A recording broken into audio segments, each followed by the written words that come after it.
components of reaction is a fixed support A, neglect the thickness of the beam.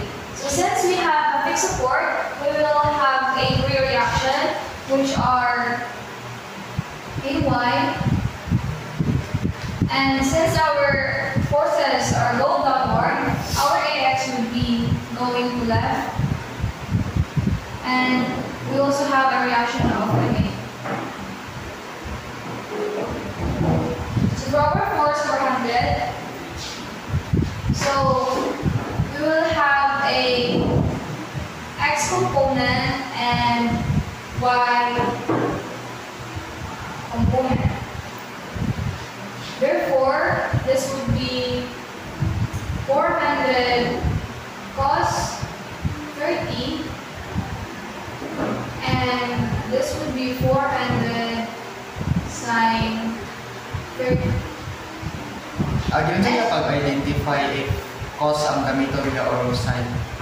So, in our X and Y components, so, muna ito ang Y ko, di ba? So, same lang sila. So, anything na nasa yung angle is opposite. Ang ihapon here or ibabaw is adjacent, even here. Adjacent. So, if opposite, magamit ka og sine. And if adjacent, magamit ka og cos. Okay, no. So, let's proceed in getting the AX.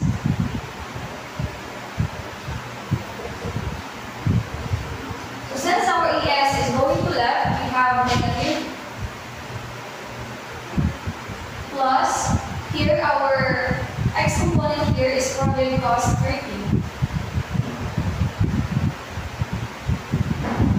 So, if we were going to calculate it, it resulted into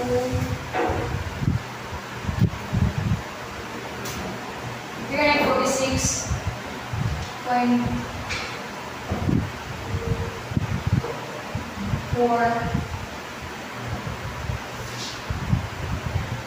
So, negative na ito dahil kasi positive na rin, ato na siyang i-transpose, which would be EX is equal to 346.4.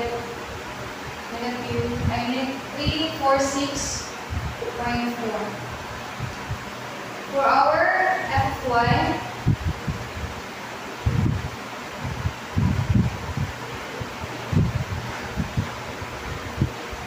so our AY is going upwards, so this will be positive. And there's forces go downwards, so negative siya, close.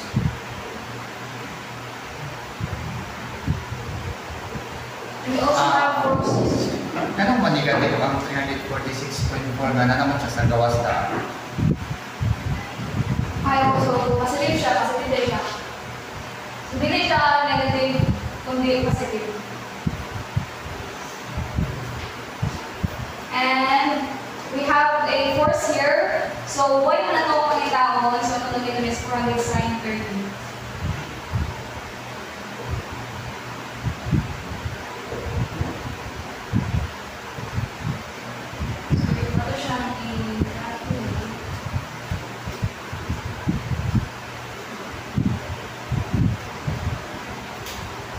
So the result would be F100. So AY minus 100. So here at the Chinese transpose would be AY 800.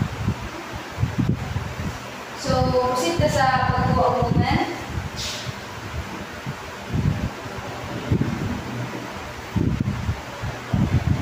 So since natin reaction, appeal na siya sa ito ang reaction ng MA. So ako hindi ako siya i-consider. MA minus this 200. Ang iyang magdiyan is 1 meter and this angle would be 1 plus. So ang atong pagkuhaan ni, i-consider na po nato ang distance here. So this would be our y and this would be our x. To get this, ato siya i-consider ang distance, so 3. At ang niya opposite, which would be sine 60. And for our y, 3, ang iyang adjacent is cos 60. So, if ako pa ako ng iyang moment, mag-get niya ang 1 and ang 3 cos 16 which is here.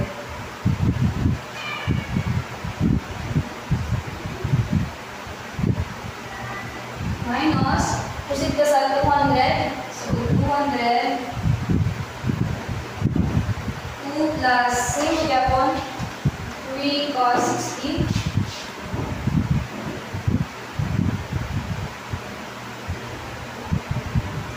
Minus the next force, which is also 200.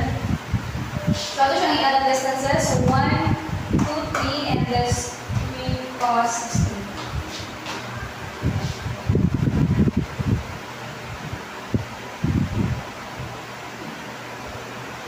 And we also need to consider this. So, it would be 400 sine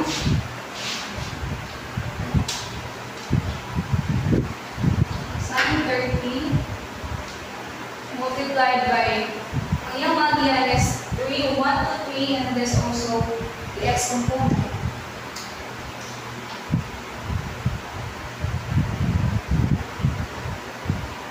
Minus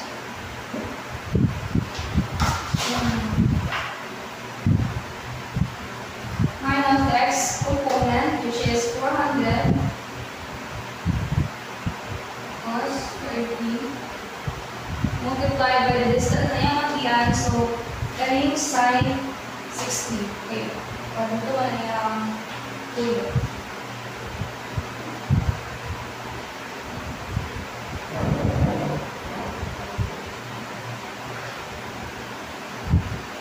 So, for our MA, the result is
just making also must be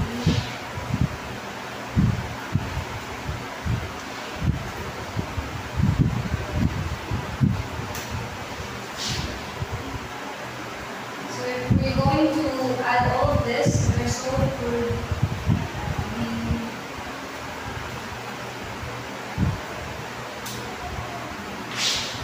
here lang ako sa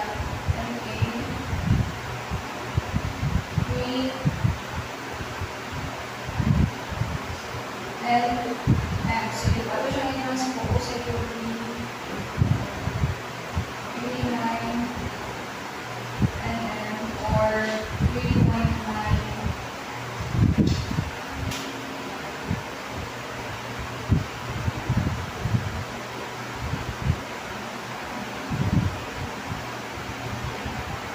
So this is the answer of this problem. Good day. For our next problem, the truss is supported by a pin at A and a roller at B. Determine the support reaction. So first, we determine the reaction at each forces. So this is our Dy and this is our Dx. And at these forces, this is our Fx, and this is also our Fy. our dy. So since ang ato ang angle din sa boss is 45, expected na po siya ng 45 ang angle na nangyayari. So atong fx is 5 cos 45 degrees. Ang atong fy 5 sin 45 degrees. So now we can proceed to summation of MA.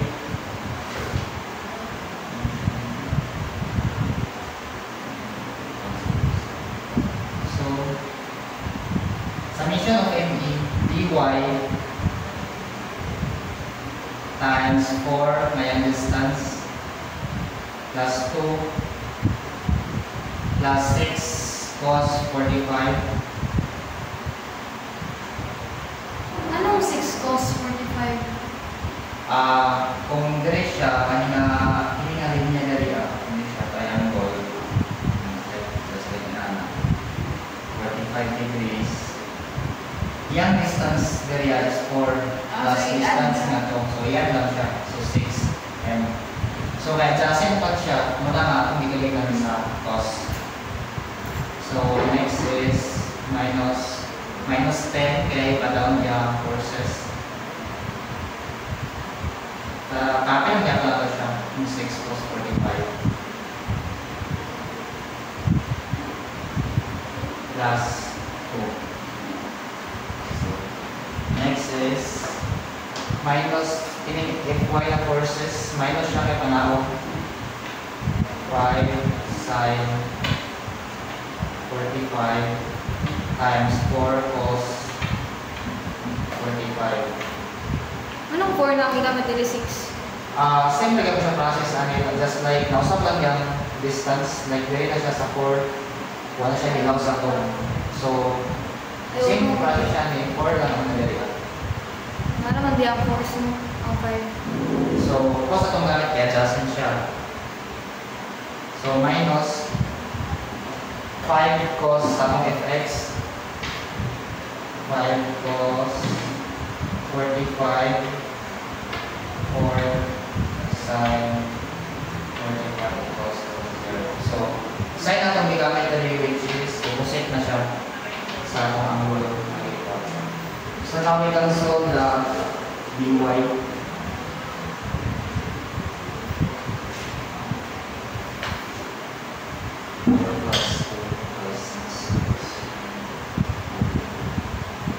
So atong ang kini na patay ang pili ang result is 8.24. Next is kini siya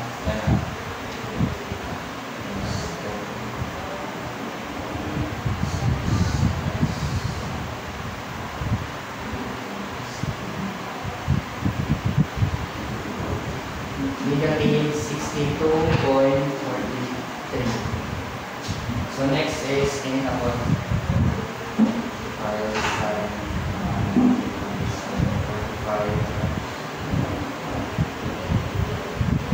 for cos negative 10. So next is kini siya ay para sa calculate same kanya ron sa negative 10 also 0. So dy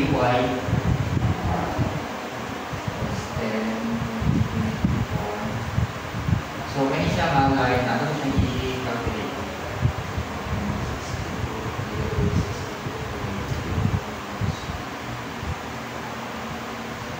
Ito point negative 2.24. So ato siya i-divide. dy is equals to 82.24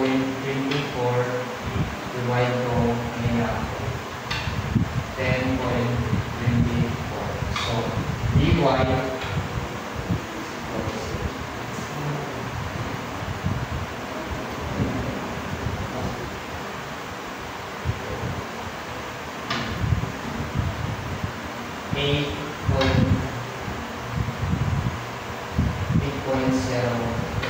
kilot na. So nga ito ang dy. So now we can proceed to summation of fy.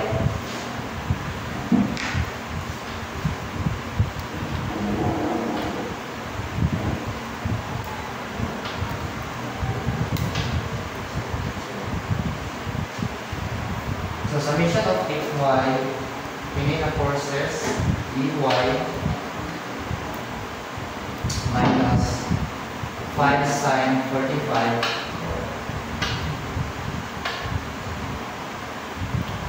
plus atong dy minus 10 pinit na forces equals to 0. So dy nag-limit na to siya 5 sine 45. So 3.54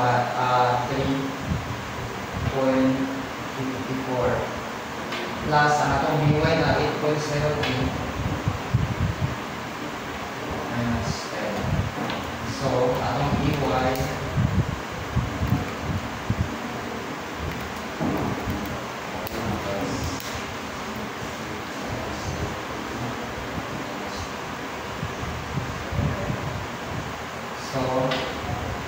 is equals to 5.49 kilo.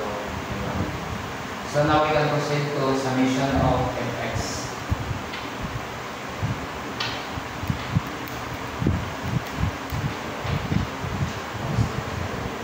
So which is kini na forces dx plus kini na forces of x. Isa, murag katong bitong BY ni mo dito kay murag 82.43 na siya. Nasa Ano? Di ba 62.4?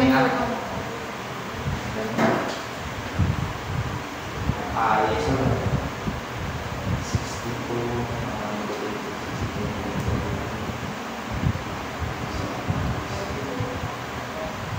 ayaw, ito po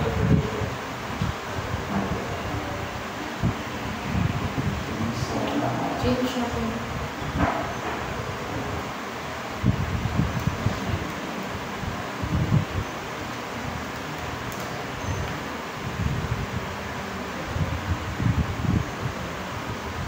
uh, 8.05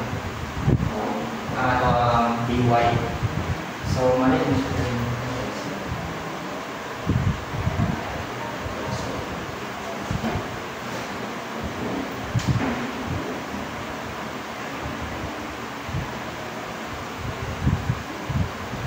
Siyempre yung sila 5.49. So ang atong dx is, so may itong ax force sa ex plus ini nga forces fx 5 plus 5 cos 45. So okay, wala naman tayo lain nga forces along x, so equals to 0. So dx 5 cos